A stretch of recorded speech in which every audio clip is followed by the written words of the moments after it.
Welcome to the docket. I am Bob Mata, and I am super, super excited about my guest tonight. And if you guys don't know who Julie Murray is, we put together a little bit of a primer on what she's all about and what her brand new smash hit, amazing podcast, Media Pressure, is all about. And I think that this will give you guys a pretty good idea of who and what we're dealing with tonight. So check this out. On Route 112 in Haverhill, New Hampshire, never to be seen again. The mysterious disappearance of Maura Murray is a story that's been told hundreds of times by strangers. But absent in the story you've heard are the voices of those who knew Maura, those closest to the investigation. Not anymore. I'm her sister, Julie, and from Media Pressure, this is the untold story of Maura Murray.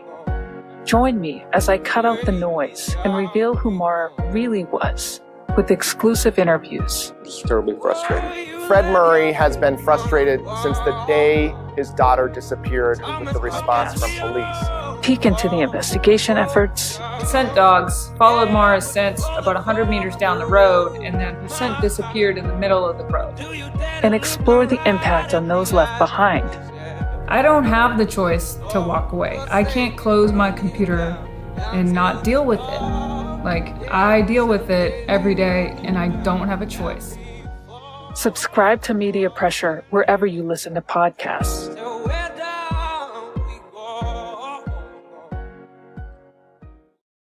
All right. So if y'all aren't like subscribing to that right now, I can't help you. I mean, if that doesn't get you wanting to hear it, I really can't help you. So I'm super excited to have Julie on. She's hanging out backstage, and I'm gonna let her tell you about her. But first time I met Julie was probably about 3 years ago, and it was actually at the True Crime Podcast Festival.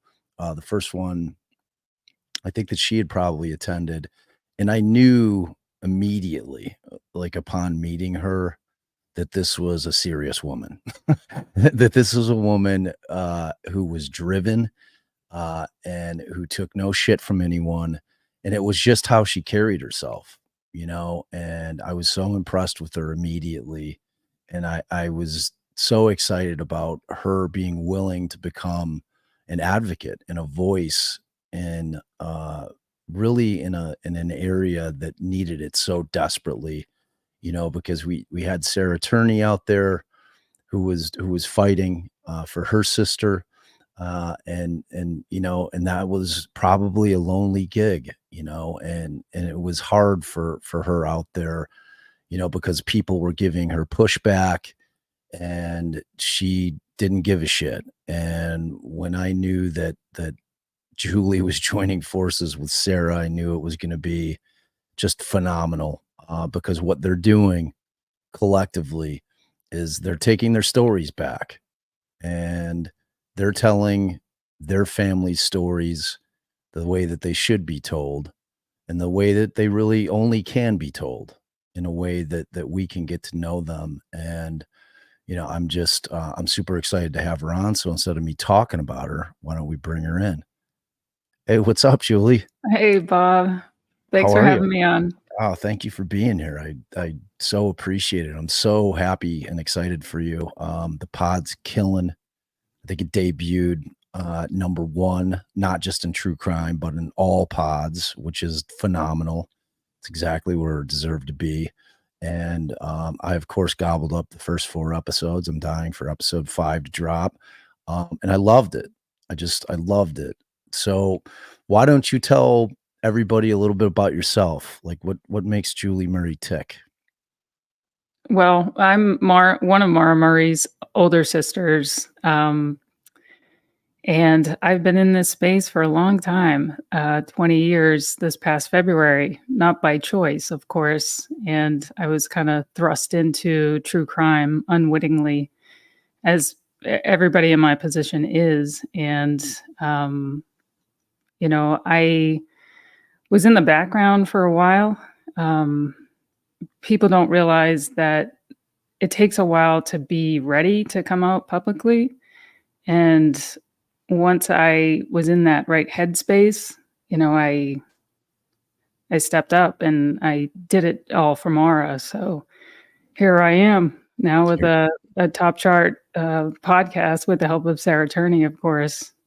Yeah, and Voices of Justice, and it's so powerful. It really is. It's so different than anything else out there because it's really it's you getting to, like I said, you're taking back your story. You're taking it back from everybody else who's done all kinds of stuff about your sister's disappearance, and you're taking it back, and you're going to tell it your way, and you're going to be able to fill in massive gaping holes that every other thing that's ever been done about it just couldn't fill because they don't know. only Right. only you and your family and your people know what you guys know, and only you were able to bring out some of these folks that we've heard from that are now willing to talk, and to like, and we were talking off air, out of the 4 episodes, and they're all phenomenal, but episode 2 to me was so gut-wrenching and just so beautiful because it was really you allowing us into your lives and for us to get to know you and your sister and your brothers. It was great, and it just humanizes it. It makes it such a different experience, and it's so brave for you to come out because I've never experienced a loss like you've experienced. I haven't. I could talk about it all day, but until I walk in your shoes, I can't truly know what it's like. You know what I mean? So to hear it coming from you is it's beautiful, and it's powerful. It's so moving. So I'm so impressed by it. And I want everyone to listen to it. Like anybody that's on here now, and anybody who watches this on replay crew, you got to subscribe to it immediately. It's anywhere you can get your pods, Spotify, Apple Pod, everywhere. And it is well worth your time. I promise you. So tell us like a little bit about Maura. Like give us a little of the background, because I can't assume that everybody knows, even though it is probably, I would say it's probably the biggest true crime story out there. I don't know that there's any bigger. So, just tell us about your sister. Yeah, well, I just want to touch on a point you made. Since I became public and was comfortable enough to come forward and in the right headspace, there had already been a decade worth of coverage of my sister and my family. And what was lost in all that was Maura herself. And these stories that we tell on media pressure cannot be replicated. So nobody can tell these stories other than my family and those that knew and loved Maura. And initially I thought, it's been covered so many times. How many times can we talk about the timeline or the rag in the tailpipe or the red truck? And I was like, I don't know. I've been on hundreds and hundreds of podcasts and traditional media and documentaries and conferences. And in my mind, I was like, people are sick of it. But what they weren't getting was what I'm giving them now is giving Maura some of her humanity that's been stripped away in all of that coverage for 2 decades. And that was my biggest concern. Like, people are going to get bored about me telling childhood stories about Maura and myself. And that was not true. And there's an appetite for that. And people want to know the victim. And you know me, Bob, I'm always preaching victim center, center the victim. And it's because I was a participant in all these other projects, and bits and pieces of Maura's story were told, but not the full story. And it was always through somebody else's filter. Yeah. And so this was an opportunity to take agency back over the story, give Maura a voice in her own story. And it's just been so overwhelming, the response so far. Like, I'm just blown away that what I thought people would be bored with, they actually love. Yeah. And that just goes to show what's what's missing a lot of times in true crime is focusing on the victim, focusing on the family members' lived experience. And so I'm just so happy to bring it to the world. And, I could go on and on about that, but I just wanted to touch on that real quick. So back to your question about Maura. I say it in the podcast. She was incredibly talented. She was a star athlete. She was an amazing student. But most importantly, she was kind and she was humble. And I think in telling these little anecdotal stories about her, people can see that. And some of the comments I've gotten back that resonated most with me were they felt like Maura was in the room with them. Yes. And I was like, whoa, like that was the point of doing this. And so it's working. Yes. And, in putting together the script and everything, I wanted to, pull out some of the language that Maura would use herself. So I looked at old letters and used some of the same words and language that she would use. And that's just who she was, a goofball, funny, just a regular kid with flaws and made mistakes, wasn't perfect, but she was human. Yeah, absolutely. And when I was listening to episode 2, and if you guys haven't figured it out, like episode 2 is really kind of the look back. That it's the episode where Julie goes back to their childhood and just talks about them growing up as sisters in a family and just the things that they did and just the normalcy that was their lives. And like when your brother was talking about, like just the stories were unbelievable. Like, and like what I found myself doing is like, cause I'm a father of 4, and I've got kids that range from 30 to 11, so I've still got the whole gamut.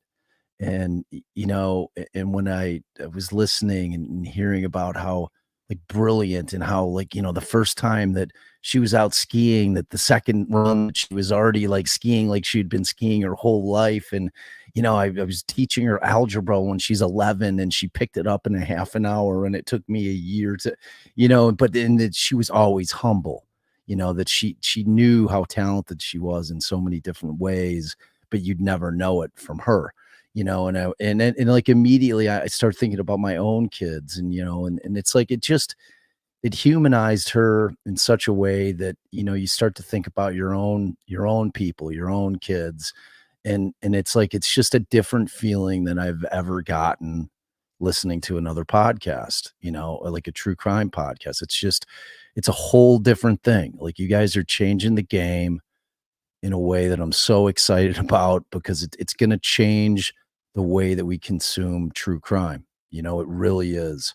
I think that the bigger picture, I think ultimately is what all of the content creators, and I'm talking about not just individual creators, but I'm talking about the Discovery IDs and all the other major media companies are going to realize, okay, we've been doing this wrong the whole time. And this is how it should be done. And this is how we're going to do it moving forward. And, and it's powerful because it's giving the victims' families and the victims their story back. It just is, there's no other way to put it because frankly, it's your story to tell. It's not my story to tell. It's no one else's story to tell. It's you and your family's story to tell. And no one can tell it better, Yeah. That's what I went back to when I was in discussions with Sarah. She presented this idea to me. And at first I was like, I'm not cut out for that. Like, I'm not a podcaster. I can't do that. I would disagree with you, Miss Murray.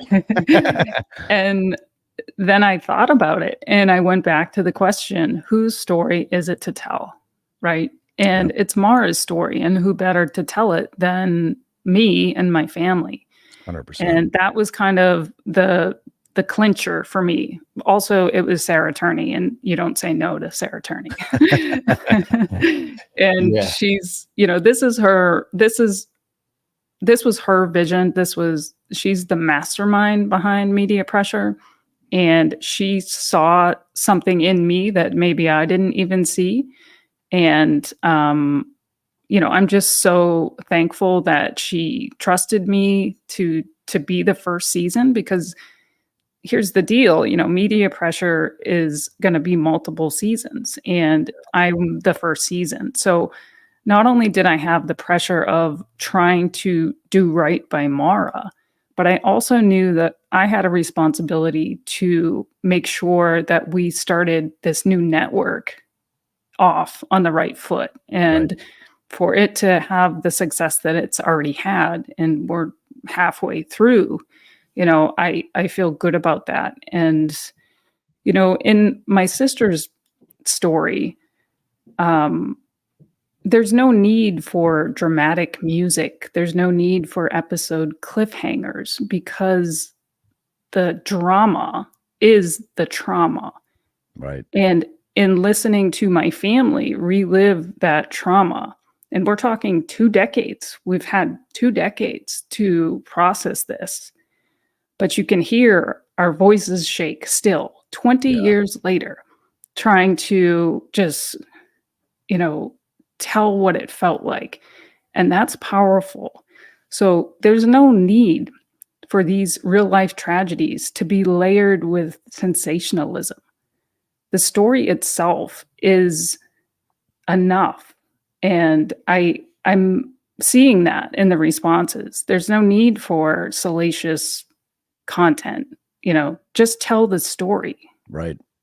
The story in and of itself is the story, and that's where the power is. I couldn't agree more. It's like you don't and that's the thing with what used to be documentaries, which are now some kind of weird bastardized version of the truth, where they're adding things in and they're changing context, and you're just not getting like an accurate depiction of what went on, and it's all for some showrunner or some producer saying, well, that's not going to sell. We need to bulk that part up. It's all this formulaic bullshit, which, like you said, that ain't what this is. Like, this is real life. This is somebody's worst day that has haunted them for the rest of their lives and impacted their lives in ways that people that have never experienced will never know,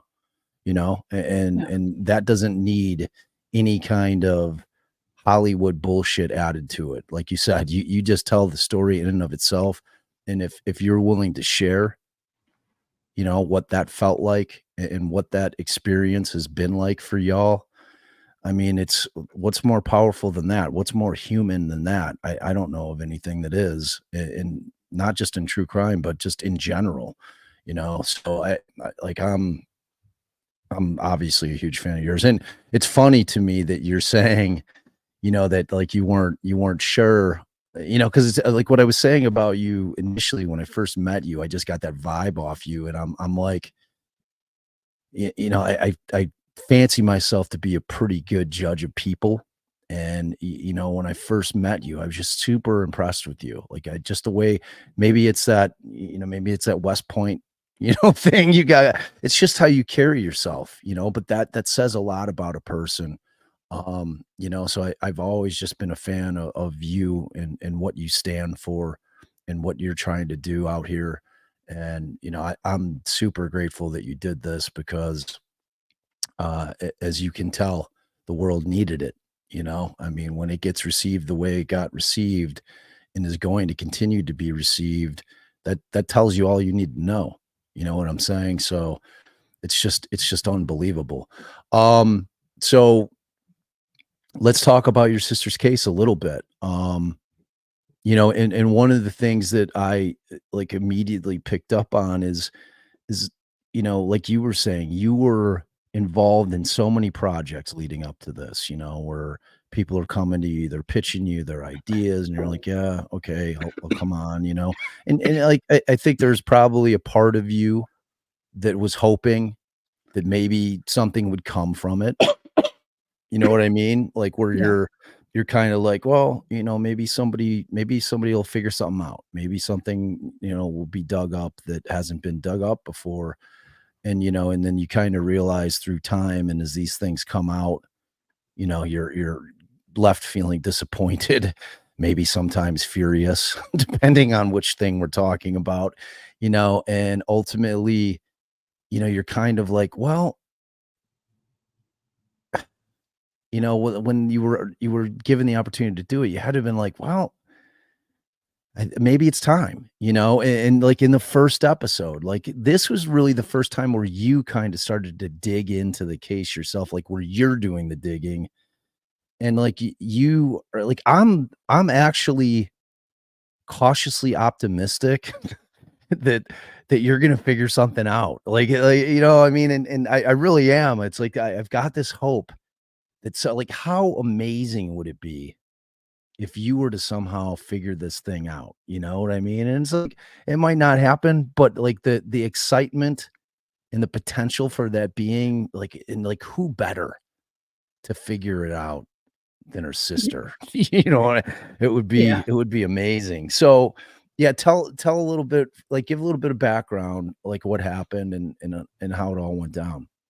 Okay, well, I could talk forever about all the different things, but the short version is Mara was a 21-year-old nursing student. She was going to school at the University of Massachusetts, Amherst. And on February 9th, 2004, she was working on her computer really, really early in the morning on the day she disappeared. And she was doing her nursing school homework assignment, which was to look up maternity terms. So she looks up these terms and she emails them off to her classmates. They each took a portion, and that was at 3:32 a.m., which it wasn't unlike Mara to be up that late because she was a night owl. So she does that, and then she starts to look up directions to Burlington, Vermont. And so that's kind of the first red flag. Like, why is she doing that on a, early morning on the day she disappeared on a Monday in February? Then she gets some sleep, presumably. And then about mid-morning the next morning, February 9th, she does a number of things. She does more computer searches, and she emails her professors about a death in the family. And this isn't true. There was no death in our family.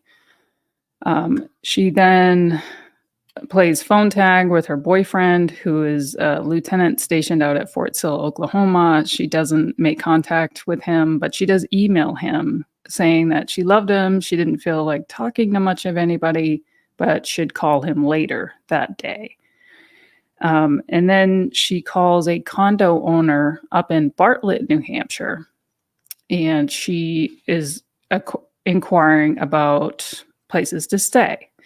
And so the key point here is she's looking up directions to Burlington, and then she's calling a condo owner in Bartlett. And those are very different locations. So it's about a 2-hour difference. So it looks like she's making some sort of hasty plan to go north. And that's all we know. And then she also calls a information line called 1-800-GO-STOW. And Stowe is a ski resort up in the Burlington area. But she doesn't make any reservations. And when she called the condo owner in Bartlett, she did not make any reservations either. So she's got nowhere to stay. And then she goes to an ATM and she withdraws $280. Just shy of $20 were left in her account. Then she goes to a liquor store and she purchases $40 worth of alcohol and recycles 79 cans, which is a very odd thing to do. And then she presumably leaves around that time. So we're talking about between 3:30 and 4:30 p.m. And somewhere in that time period, we know that she went to go pick up accident forms because she had a accident on Saturday night in my dad's car.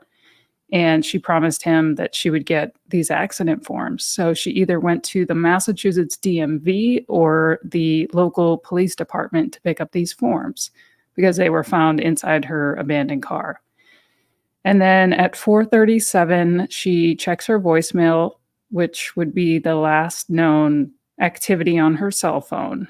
And then fast forward to 7:30 p.m. in this small town called Haverhill, New Hampshire. A woman looks out her window and sees a vehicle off the side of the road facing the wrong direction. So it was in the eastbound lane, turned around facing westbound. And she calls 911. And she tells 911 that she believes she sees a man smoking a cigarette. And then her neighbor, a bus driver named Butch Atwood, is driving home from dropping students off at a ski trip. And he parks his bus right in front of the Westmans and kind of blocking their view. And he speaks to the driver, who we have to assume is Maura, asked if she needs help. The driver says no, and that she called AAA. But there was no cell phone service in that area. There's still no cell phone service to this day, actually. Wow. He knows that. And so he drives the short distance to his home, which was within sight of where Maura's car was found, and places the second 911 call at 7:42. And then the first responding officer arrives on scene minutes later at 7:46, and Maura's black Saturn sedan is locked and abandoned, and she's never been heard from again. Wow. It's such a mystery, it's like, Yeah. so when do you guys, and you get into it in the pod, but how long is it before you guys are made aware that something has happened with Maura? Well, that's the thing, and I really harp on this on the podcast. But Maura goes missing at 7:30 p.m. on Monday, February 9th. And she was driving my dad's old car that he gave her. It was in bad condition, running on 3 cylinders. He told her, do not drive that car. When the responding officer, Cecil Smith, ran the plates, it would track back to a 62-year-old man, my dad. Right. But for some reason, we don't get a call. We don't get notified until late into the next day, Tuesday. So a full 24 hours had already passed before my family was even alerted that Wow. something was wrong. So then that starts, all hell broke loose at that point because no one knew why she was there. She didn't tell anyone. We knew she shouldn't be driving that car. It wasn't safe. And here she is on a Monday night in the middle of nowhere, and she's not there. So you could imagine what those conversations were like. Yeah. So we're frantic trying to figure it out. We're calling each other. No one knows what's going on. And so my dad, he was in Connecticut at the time for a traveling job. He isn't getting any information from law enforcement. So he decides late on or early into Wednesday to go up there. And so he arrives on Wednesday morning, and he anticipates that there's going to be this search effort for this missing girl. Yeah. And there wasn't. And Nothing's so happening. nothing was happening. So nobody searched for Maura except a cursory search around the vehicle until 36 hours after she disappeared. God. Yeah. That's just like that's so hard to wrap your mind around. I know. It's like at that point, I mean, we all know the 48-hour thing, that the 48 hours is like, you got to get it. But to not even be searching is so bizarre to me. And like your father, like if I got that call, I mean, you guys must have just been like out of your minds with fear, Out of our minds. Yeah. just like it's just, I get, like I said, having not having had that experience, thankfully, in my life, it's impossible for me to know other than to try to imagine if it happened to one of my kids, you know what I mean? And like what I'd be doing. And you cannot know until you're in that situation. It's like anytime I'm like covering a case, when I'm doing the lawyer talking head shit or whatever the case may be, and people are saying, "Oh, this is what I would do. Oh, that's what I would do." You don't know what you do. No one knows what you would do until you're in that situation. And that's just facts. No one knows how they're going to deal with trauma until they're exposed to it, and depending on how close it is to you is going to affect how it's going to affect you personally and how you're going to respond to it. And that's just facts. And you're never going to know until you're actually put in that position. So it's like, cause like, I'm like, oh man, would I have waited or would I have gone right away? And you're sitting there thinking, well, first you're going to try to, cover all your bases. You're going to try to reach out to everybody before you go off like just half cocked and like, oh my God, like I'm getting the next flight out and I'm flying up there immediate. It's like you're gonna try everything that you can to reach out to everyone that and see if anyone's heard from her. See if you know what I mean? Because there's still got to be that hope that Yeah. she's just gone and maybe flaked off, for like a few days and that she's gonna, you know what I mean? Like there's always gotta be kind of that hope that she's just doing, something that's not in her character typically, but maybe she had shit going on and she's just, she's just getting away from it all. You know what I mean? For a minute.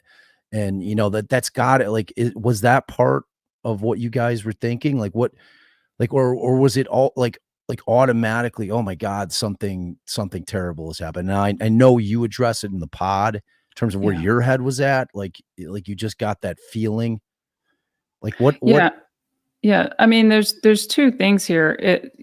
Initially we had no clue. We were totally in the dark. And when we got the call, we had never experienced anything like this. So we just assumed law enforcement was searching for her because we knew from that call on Tuesday that something wasn't right.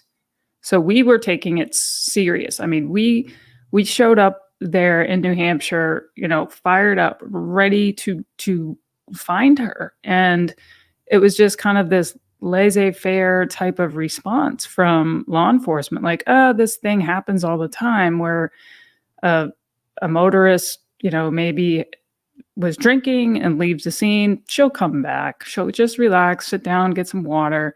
And it was like, we were on two totally different levels. Like we were all frantic and they were just like, yeah, we deal with this all the time. And that was shocking to me because that wasn't where we were and that wasn't what we were expecting. But at the same time, we're like, well, we're not law enforcement. We don't know what we're doing. We're going to trust that, what they're telling us is true. She's going to come back. She's going to just show up and everything will be fine. But as the days kept ticking away and she didn't show up, we're like, whoa, oh my God. We got to do more. Like we need the FBI. We need more resources. And we were hitting a brick wall. And that was from the first week. And that kind of set the tone for the investigation going forward. It was the family frantic saying, you need to do more. And law enforcement kind of just relaxed and saying, we're doing all that we can. Oh my God. I would have been losing my shit. That was been like, it was so frustrating. And my dad's a bulldog. And so I could just imagine. Yeah. So he was in their faces and he wanted to get more resources, more people on the ground. He wanted them to take it serious and they weren't. Man. And now, 20 years later, I'm sitting here talking to you and we still don't have any answers. And that window of opportunity when she first went missing was totally lost because Blown. nobody looked for her. Yep. I mean, to me, it's like I think about my wife, like what she would be like if like this was one of our kids. I mean, and it doesn't matter how much you get in their face if they're not willing to do it. You know what I mean? And it's like you said, like you're not law enforcement. Like what are we supposed to do? Are we supposed to independently hire like a sniffing dog so that you guys get off your like? Because when you were talking about how they used the glove, which you aptly point out, you don't even know if she ever wore those gloves. Like why aren't you checking with the family in terms of trying to catch a scent? Because we'll tell you what she wore all the time. She's a runner. Her shoes, I guarantee you, still had a scent. Those are shoes, and it's like they just didn't do anything. Like as you sit here now, all these years later, I mean, do you have? I know I would have resentment for law enforcement in terms of them just dropping the ball completely, and it's always this thing you want to play nice with them because, you're hoping that they're the ones who are going to be able to do the job because it is their job. But at the same time, like you said, now 20 years later, we really haven't gotten anywhere in terms of cracking the case and figuring out what happened. I mean, where is your mindset with respect to law enforcement and how they handled it? I mean, it's got to be. I mean, you're being pretty diplomatic in terms of how they handled it. Well, I am, but if you could have gone back in time and saw my dad, that was a very different story, and he was just relentless in trying to get more resources, trying to convince them, hey, this young woman, my daughter who's missing, passed through 3 states. So why isn't the FBI involved? You guys need more help. Please invite the FBI. But the FBI can't just jump into a case. They need to be invited by the local jurisdiction. And they weren't willing to do that. And so eventually, about a year after Maura went missing, my dad said, well, if you're not going to, investigate this, I'm certainly not going to sit back passively waiting for you to give me a call and say what you found. I'm going to do my own investigation, which he did. And he eventually sued the state of New Hampshire to get the case files under Freedom of Information Act. And again, met with a brick wall, and the case was heard in front of the New Hampshire Supreme Court, and they said, no, we're not giving up these files because it could interfere with law enforcement proceedings. Now, this was back in 2006, 2007, and the Assistant Attorney General said that there was a 75% chance of law enforcement proceedings. Therefore, you cannot have any of the files. And, God. I couldn't even imagine. Think of how much time has passed since 2006, 2007. Are we still waiting for the 75% chance? What has happened? Nothing. So as a result of that case, we got some heavily redacted files that were stuff we already knew. But that was incredibly frustrating. And again, that set off this adversarial relationship between my family and law enforcement. And that was a crushing blow, especially for my dad, because he was doing everything that he could, and he just needed something to chase down, because he was basically going up there by himself every weekend, trying to talk to people, looking everywhere, doing his own investigation blind, because he didn't know what law enforcement had already done, who they talked to. So he was just doing his own investigation in parallel with law enforcement. So eventually the personnel, there was a change out and there were new people put in place. And so that's when I kind of stepped in, and now I'm sort of the conduit between my family and law enforcement. Now, these are all new people, and they've been much more collaborative now with me in terms of sharing information. And I feel good about where we are now. But there were certainly mistakes and missed opportunities at the beginning. And my dad is still furious about that. Well, and the problem is that the longer the case is cold, you have witnesses that start dying on you, and I mean, time doesn't help anybody's memories.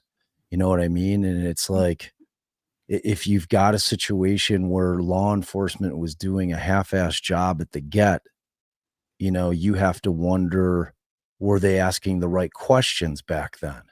You know what I mean? It's like, it's all those things that are so frustrating about the situation in terms of how it was handled. And there's no turning back the hands of time to go back, because it's like, you were stuck in this thing where you've got this. I have to imagine it was a very small department, right? Yeah. Like, I mean, like, were the state police even involved? Like, who all was involved, like, at its peak, closest in time? Like, how many agencies? Well, the little town that Maura went missing from, Haverhill, was a department of 4 officers, Oh my 4 God. total. And eventually, the New Hampshire State Police came in and took over the case. And they consulted with the FBI at the beginning, but in a limited capacity. So the FBI did interviews at West Point and out of state in Massachusetts. And that was kind of their answer to my dad screaming for the FBI was, well, they're already involved. But they really weren't involved in the way that we thought they could be most helpful. So, yeah, I mean, it was just incredibly frustrating for my family. And here's the deal. It wasn't like my family was trying to get information that would jeopardize Maura's case. Absolutely not. That's not what we're talking about. We're just talking about like basic stuff, like information that she searched on her computer or instant messages that she may have sent to somebody close to when she disappeared. Because my argument was there could be something in those messages that you, as a middle-aged white man up in the state of New Hampshire, aren't going to understand. But Right. me, as her sister, if I read those messages, something could stand out to me in terms of the language, the word choice, the tone, things like that. Absolutely. And yeah, we couldn't get that. Man, God, that's frustrating. So, I mean, did you guys get the sense, like, as a family, because it depends on how law enforcement's treating it, right? Did you get the sense, or did your father get the sense from any of them that they were treating it as potentially something that there may have been foul play, or were you guys getting the sense that, like, what they said, oh, she probably just, she probably is just as getting away from it. You know what I mean? It's like, Yeah. when they're giving you that indicator early on, that shows you collectively probably what their mindset was, which is always going to be what direction they take the investigation or lack thereof, in that direction. Yeah. Well, initially it was a DUI walk away. She'll show up. Give it time. Just relax. She'll show up. When she didn't show up, then they pivoted to suicide. She came up here to off herself. And my family was screaming, no, she didn't. That's not like Maura. Absolutely not. And then they started to pick out little bits and pieces. Like they went to her dorm room at UMass and they put out publicly that Maura left a personal note out on top of packed boxes, which was completely inaccurate because it wasn't a personal note. It was a 2-year-old email, not even written by Maura. It was written from her boyfriend to Maura. And so just the language in that of itself was used to bolster this theory that she committed suicide, when the people that knew and loved her were like, no, that's not true. And we asked them, could you correct this misinformation about this personal note? Because it was a 2-year-old email. And they never corrected it. So then that spread like wildfire, like, oh, she's suicidal.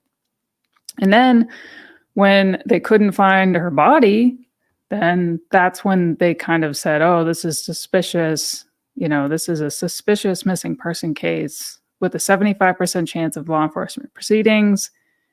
Not outright saying they suspected foul play, but if you read between the lines, that's what it is.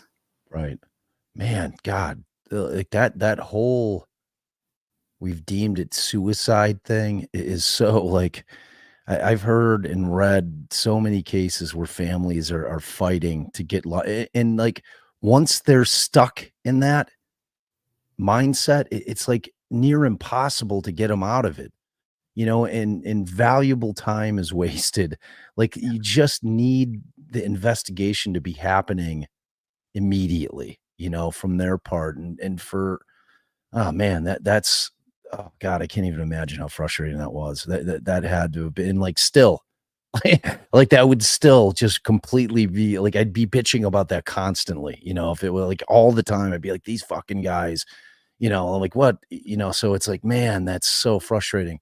So in terms of, and obviously, all the theories out there, like, what does your gut tell you? Like, what do you think? Like, if you had to kind of land on a theory, like, what do you think is the most likely thing that happened? Well, I think Mara got into a vehicle and eventually met with foul play. And my reasoning behind that is because in 20 years, there have been zero credible sightings of her. If she was out there living her best life, there's a 100% chance she'd be out running and she'd be working out. Somebody would see her or should see herself in all this coverage. Right. But there have been zero credible sightings. There have been many, many sightings, but none of them have been deemed credible. And the other reason is that nothing's ever been found. So if she did go off into the woods, but, of course, there were no footprints in the woods, that we would have found something. And we just haven't. We found nothing. I mean, it's like $280 is pretty hard to start a new life somewhere where you're deciding to ghost your entire family, everyone you've known, your entire history, everything that you've accomplished, and just disappearing. Like it to me, I never thought that was plausible. It sounded obscene to me. Like it's just not like and like that's why episode 2 is so fulfilling, because Yeah. when you hear about what it was with your family and the relationships that you guys all had with her, it's just like there's nothing in that would lead me to ever think that this would be her plan. Because like where is she going once the car, if she lost control? Like I always thought, I'm like, she, maybe she dropped her phone, maybe she was texting, maybe like something caused her to slip off the road. Like and I hate to admit, they're like I'm still kind of bad, and I do text when I'm driving, and there's many a times when I'm having to jerk myself back onto the road because I'm not paying attention like I should be, to the point where one more inch and I'm off. And if I'm on and I live out kind of in the country, I'm down in a ditch, or I'm down where I'm having to like rip my car back up and then like ending up in the opposite lane of traffic. It just sounds like it was something where, clearly that wasn't the plan. To me, I agree with you. To me, the most likely scenario is that she was there, that the car, I mean, so did the car still run? Like That's the thing. There's a few witnesses that passed the car or were the immediate neighbors, and most of them said it didn't look like an accident. It looked like she had just parked the car on the side of the road. And there's one neighbor, his name was John Marat. He saw what he thought were reverse lights. So we know that Maura probably went off the road into this little ravine, and that's probably what caused the damage to the front bumper. Because despite the police report saying she hit a tree, we had an accident reconstructionist look at the vehicle and said, absolutely not, did not hit a tree. This damage is not consistent with hitting a tree. So at some point, she was able to extract the car from the ditch, and that's why it looked like it was just on the side of the road parked. And then you add that to what John Marat says, where he says he saw backup lights. And then you add another piece to this is when my dad saw the car on Friday, he took the spare key and started it right up. So we believe the car was still drivable. So the question is, who or what prevented Maura from driving away that night? Right. And that's a whole nother rabbit hole. For sure, because it's like, I mean, Josh, and, like, people have talked about Israel Keys, and, like, it's like, but Josh has Israel Keys, killing everybody, like every mystery in the country, is Israel Keys until he's able to, basically figure out that it wasn't Keys, but to me, like, the timing of that is like, but that's how it is, though.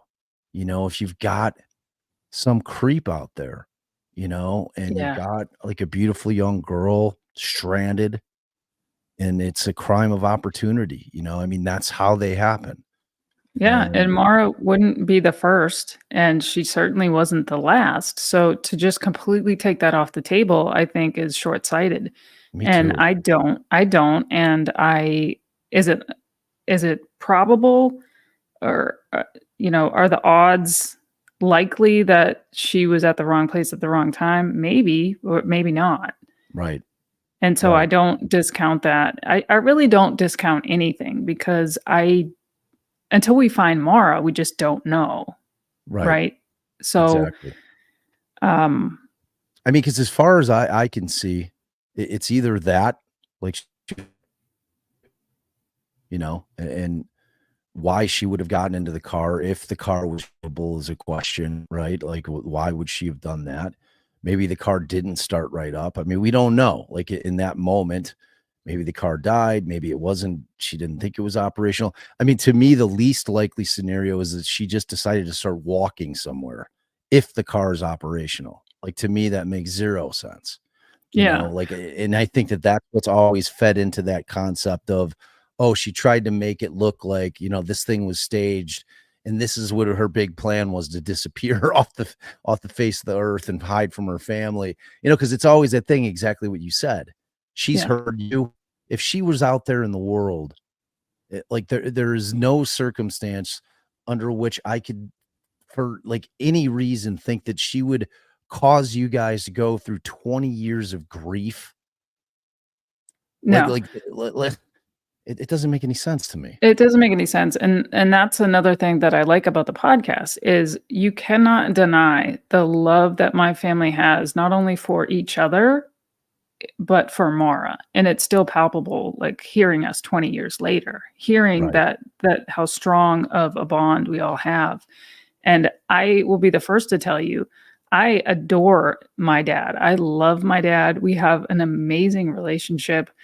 I was actually visiting a friend, and I talk to my dad every day, and I took a call, and I hung up the call, and my friend says, "It sounds like you guys really like each other." Like, I'm like, "Yeah, my dad's like my best friend. I love him." And so did Maura. And if you don't take that away from the podcast, then I can't help you. But Right. Maura would never do this to my family. And also, my mother passed away in 2009, and she was, sorry, my dog is making noises. We love dogs. Yeah. My my dog's always jumping on my screen. He's just a big, Yeah. lovable guy. She was studying to be a nurse. She wouldn't just abandon my mother on life support and not be there if she was able. I'm gonna just let him. Yeah, you do you. Yeah. Hold on one second. All right. So how amazing is Julie, right? Yeah. The pod, if you guys haven't listened to it, you have to start listening to it. It's great. And it's like everything. We're scratching the surface here. Because it's a very, very deep dive.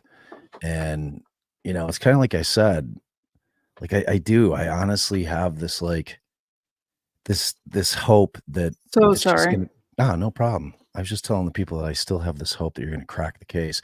So it's like, yeah, it's like that would, to me, that theory has never held water. The her just trying to disappear thing, like that does not, but it's like from an outsider's perspective looking at it, and like you kind of, you don't want to just say that outright, because that only your thing, which is the worst ultimate. I mean, it's like is that okay for me to say? Like, I don't think that she just decided to like, I'm gonna start a new life and I'm good, and because like ultimately the only other reality would be that she's no longer with us. You know what I mean? Which seems like from a hope perspective, have you kind of let that go, or do you still hold on to that, or like where are you at personally with that? Well, it's important for families of the missing and unsolved to always hold out hope, but my relationship with hope has changed over time. And that's typical of someone living with long-term ambiguous loss like my family is. The initial hope was, I hope she comes back. I hope she walks through the door. And then as the years tick by, it's, I hope she didn't suffer. I hope Right. she's not being held against her will in a basement. And then these awful, morbid thoughts, and you Yeah. just ruminate on them over and over.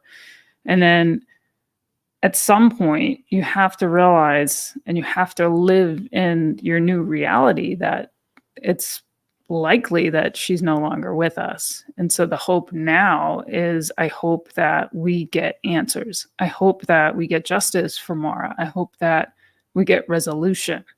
And so it's a long process, and this has taken place over 2 decades for me to get to this point. It's the worst possible outcome for both Maura and my family, but I have to live in reality. Yeah. Yeah.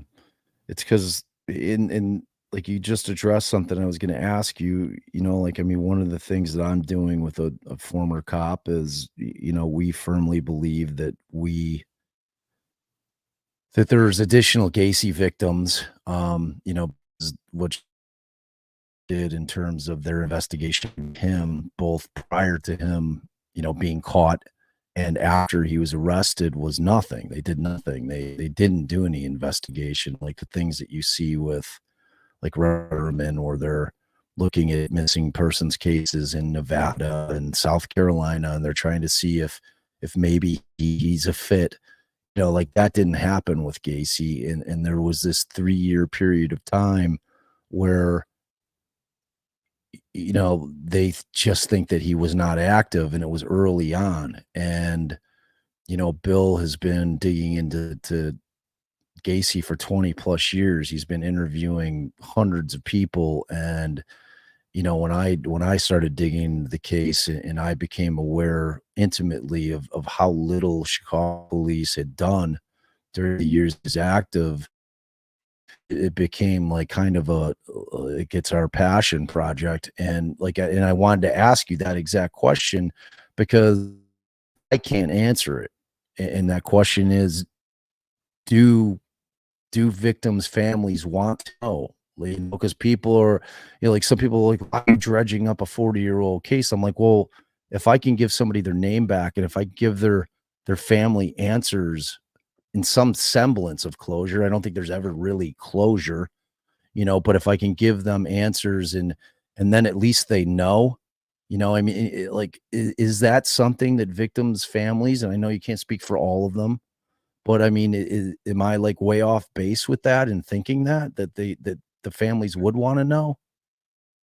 I can't tell you how difficult it is to go every single day not knowing, to live with ambiguous loss and always having these thoughts of what if this happened? What if this happened? Is the worst form of loss that you can experience. And I've experienced that for 20 years. It's not like traditional loss where you know what happened and you could grieve that person or that situation. With ambiguous loss, it's this cyclical nightmare that you keep going back to. So you can't go through those stages of grief in a linear process. You are constantly going from one bucket to the other and then back to square one, right back to where you started 20 years ago. Wow. And it's very, very painful. And so the answer is yes, we want answers. We want to know. And we can't stop. Like, I can't turn my mind off. I'm always going to think about, did she suffer? What happened to her? Why was she going up there? You know, was she hurt? What was she thinking about? And not having any of those answers, it just perpetuates the pain, the trauma of it. Well, thank you for that answer. I mean, that's why, again, who am I to answer it, right? So it's like, for me to be able to ask you that question and give that incredible answer, like, it gives it, because I mean, we're invested in it, and we're really trying to do some good, and it helps me to know that is the right answer, and that was, like, frankly, the most complete answer I've ever gotten to that question. You know what I'm saying? Like, in terms of the way you broke it down was unbelievable. All right, I know it's Friday night. I don't want to keep you on here forever. So tell us, what days do the new episodes drop? Yep, they drop on Mondays. So 4 episodes are already out, and so we'll have 4 more the next 4 Mondays.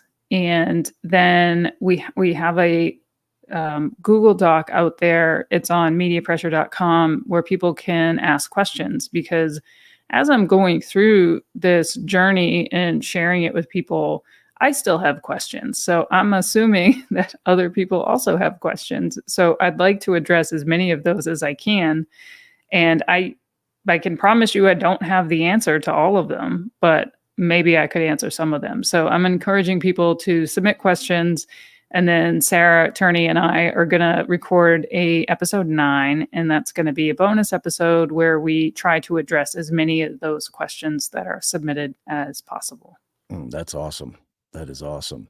All right. So, and just let everybody know again where that is. And my mods will throw it up. Can you guys throw it up in the chat, please? The link, as well as the link to the pod. I'm sure they've been doing it the whole show. Yeah. My mods are pretty awesome at that. So that's mediapressure.com. It's on my Facebook account, Maura Murray Missing official group. That's the only family Facebook group that's out there. There's also Media Pressure on Instagram. And then my sister Maura is me on Instagram. There's no excuse for anyone to say they can't find me, because I'm all over social. I am out there. I am available, and I try to interact and engage with as many people as I can. Of course, I'm a little overwhelmed with the 20-year vigil and the release of the podcast. So if I haven't responded to you, don't get mad at me. I'm trying to get to them all. It's stretched pretty thin these days. Yeah. You're definitely stretched pretty thin. All right. So, and then so pod's available everywhere. As I said early on, you can get it wherever you can, wherever you're going to listen to your pods, Apple, Spotify, every streamer's got them. Is there anything else you want to add? Any parting comments? Well, you've heard me on my soapbox about the need for more empathy in true crime, well, in society, but especially in true crime. So I started a awareness campaign called Engage with Empathy, and you can read all about it on my socials or on mauramurraymissing.org. And it's just gentle reminder for people to realize that when they're creating or consuming these real life tragedies, to remember that these aren't characters, that these are real people, real humans that have emotions, that aren't unlike everybody else, made mistakes, have flaws, and treating these tragedies and the families and the people suffering with a little bit of empathy is a no-brainer, in my opinion. I haven't heard any argument against it, and so I just encourage people to be empathetic. It's a simple thing to do. It doesn't cost anything. It really doesn't. And, I think it's trending that way quickly. Some things that, our society has been awful about for sometimes hundreds of years take forever. But just in the 2.5, 3 years that I've been in the podcast industry, I've seen a seismic shift, in the right way. And I think you're coming to True Crime Podcast Festival, right? In Denver this year. Are you doing that? Yes, I am. And I Yes, need you to are. think of something to make fun of you about this year. Yeah. Because Yeah. last year You got me pretty good. you were my prime target, and you weren't even Yes, in I the was. room. And I Allie know. had to Well, walk by and see it. I I was so got in. upset. Sorry. I think I had an actual, like, a reason why I was wandering around, but I was coming from somewhere because I had every intent on being in there with you. So yeah, so if y'all haven't gotten your tickets to that, it's going to be phenomenal. I believe you're a keynote speaker, so we'll be able to get to hear your goodness. I know Sarah's coming too, right? Well, no, Sarah's the keynote speaker this year. Good. Yeah, but Sarah Turney will be there. Media Pressure will be there in full force, and I'm on a panel with Sarah talking about probably ethics or something like that, or empathy. So yeah, it's a great event, and it's the first event that I have felt comfortable. I've done other events where it wasn't as victim focused and family focused as what Lainey does and is passionate about. So it's great. It's great to meet creators who are doing it the right way, who have empathy. It's great for family members like myself to interact with people, and I just can't say enough about it. It's great. And like, as soon, that was the first event when I started doing, my podcast, and I just happened, it was coming out of the pandemic and, they had the one in Kansas City, and that's when I met Lainey and Josh and Charlie Worrell and Eric, and just like all the people that I consider my best friends in the podcast game. I met them there, and it's such an intimate event. You know what I mean? It's like for listeners that are out there that really want to be able to engage with their favorite shows and their creators, like, there's just not a better place to do it. And like you said, the bigger thing is that it's just done with the right spirit behind it. Like they just, Lainey gets it, and she's unbending. Yeah. If you know anything about Lainey, like, she's like it, she's not putting up with any bullshit. No. And she's going to do it her way, and her way's the right way. And it's a great event. I always look forward to it. I'll of course be there, and I think you're amazing. I thank you so much for giving me an hour plus of your time on a Friday night when I'm sure you have better stuff to do. And everybody, please subscribe to the pod. You can thank me later. It's amazing. I can't wait for I have to admit, I'm a little disappointed there's only going to be 9 episodes, but I'm like a habitual episode maker. So, my seasons are disgustingly long. But like, I'll have to live with 9, and it's just keep doing the great work. It's an amazing podcast. You're changing the game, girl. So, keep doing it. And do you have can you give us a spoiler? Like, what is Sarah gonna do for season 2? Like, what is she doing? She gonna do Alyssa, maybe? I I cannot say. I Oh, cannot you say. can tell me, but then you'd have to kill me. That type of deal. All right. All right. Yeah, I mean, what Sarah is doing in this space is unbelievable, and it's so needed, and she is such a force, and I'm just so happy, like you said at the top, to be teamed up with her and to meet other family members in similar situations. It's unspoken. I don't have to explain to Eric or Kelsey German or Sarah Attorney Yep. what it feels like or why I'm just crying on a random Tuesday for no reason. I could just text any one of them and they just know what to say. They know, they get it.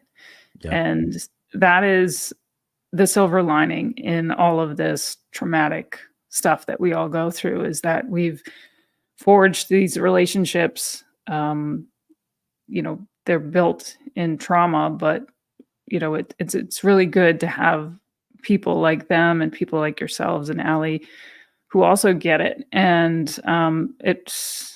it helps us so much to feel that love and support. And I'm just so happy to have met all of you. And Well, there's strength in numbers, strength in numbers. I could go on forever, but Yeah, I well, love you, and I thank you for giving me this platform and of course, chatting tonight. you have a open invitation always, that, and I adore you, and I'm so proud of you, and I'm always in awe of you. I think you're just an amazing human. So keep crushing the game, Julie, and you're doing us all proud. And I'm excited to see you in Denver. It's going to be Yeah, fun. me too. And I'll be listening. And if you ever need anything, hit me up. I will. Thank you so much. All right. Thanks, Jewel. Okay. Bye-bye. All right. Bye. All right. So Julie's amazing. If you guys have never had the opportunity to kind of hear her at length, now you know. And that all comes out in the pod. So make sure, and I'm sure the mods have been dropping the links in there throughout the entire conversation, but do yourself a favor. Listen to the pod. It really is going to change the game. It's going to change the way that true crime is consumed and is going to be made, and it's going to be the right way. And it's long overdue. It's just a whole different experience. I'm very picky with podcasts, and I don't listen to a lot of them. And the ones that I do, and I love this podcast. Like I was crying and I'm a crier, but like in the second episode, I was crying. It was just so real. And it was such a look into their family and into Maura. And it's just a great podcast. And so I highly recommend you guys check that out. And let's see. We got some family hugs coming. Family hugs to BuzzFeed. Thank you so much, Dawn Burke. I appreciate your generosity. You're an always giver. I love that. Thank you so much. And I'm sure the people that you gifted the memberships to are thankful as well. Lady Die 2. Family hug. And Jen, an always giver. Thank you so much. Truth and transparency. I'm sorry, I didn't see your question. Billy's prepaid card. Any info on that? I don't know. I wasn't going to take questions with Julie on this one. I'm sorry, y'all. I just wanted her to be able to speak. And I wanted to try to not speak as much as I typically do. So thank you all for joining us. I hope that you enjoyed it. I know I did, even selfishly, I enjoyed spending the time with her, and I was so happy to be able to hang with her tonight. So thank you guys. I am going on a cruise with Allie, so I will be off the grid her 50th is coming, and we're going to go celebrate it. And I'm going to celebrate her because she's amazing and she's my hero. And I want to give her what she deserves. So we're going to take a few days off. So it'll be quiet. I will be dropping a premiere Gacy video with me and Bill with the interview of Ginny's cousin. That should be dropping on Saturday. That's when I'm going to set that up to drop. So look for that. And I will be somewhere out on the Atlantic. So hopefully I'm off the grid. I'm going to try very, very diligently to be off the grid. So thank you all for joining us. Because as you know, without you guys, I'd just be an old man talking about old and new cases. Thanks, y'all.